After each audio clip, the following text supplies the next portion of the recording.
He goes back to the disciples, and you can understand they've had a busy week. I mean, it started with a triumphal entry. It's been insane. They've been part of Jesus cleansing the temple. They've, at this point, had at least 4 or 5 hours of straight instruction. We find out from John, much less a massive meal. Their bellies are full. Their ears are tired. Their backs and bottoms are weary from sitting for so long. It's the middle of the night. You can understand they're exhausted, and they kind of sit and nod, and they're out. And it's interesting, Jesus could have walked in and said, Peter, I told you you'd betray me. Literally the next thing you did. Didn't wait very long. Can't even sit up with me and watch him pray. Instead, it's interesting how Christ's interaction with them throughout this is amazingly tender. Recognizing these are going to be some of the last words that these men hear from their Savior. And he's so tender, last words prior to his death. He's so tender to them. Couldn't you just wait and watch for an hour? 1 hour. Watch and pray that you may not enter into temptation. And then this profound statement, the spirit indeed is willing, but the flesh is weak. I love this. This sentence is so tender. He's acknowledging their frailty. He's not screaming at them. He's not yelling at them. He's not, how dare you betray me? He could have. He would have been right and just. He's not ridiculing them or shaming them. In fact, actually, he's offering explanation. Why is it that you can't stay awake? Well, your hearts want to, but guess what, guys? Your bodies are tired. You're humans. Your body's weary. It's exhausted. It breaks down. It's broken in some fashion.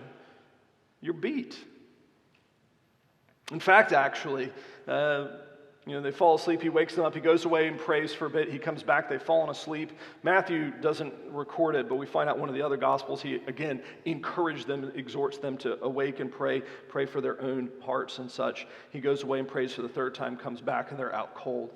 And you get this moment in 45, and the translation here is hard. The Greek on this one is extremely complicated. I suspect probably the King James actually has this one correct. Then he came to the disciples and said to them, sleep and take your rest later on. All right, so here's the challenge. Sleep and take your rest are present active commands.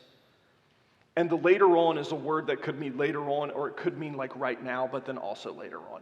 So it's a little bit kind of vague as to what he's actually meaning here. I suspect what he's actually saying is, guys, enjoy your sleep. You're going to need it. Take every last minute you can get. Because the betrayer is at hand. Rise, it's time to wake up. Here comes Judas. Again, he could have blasted them.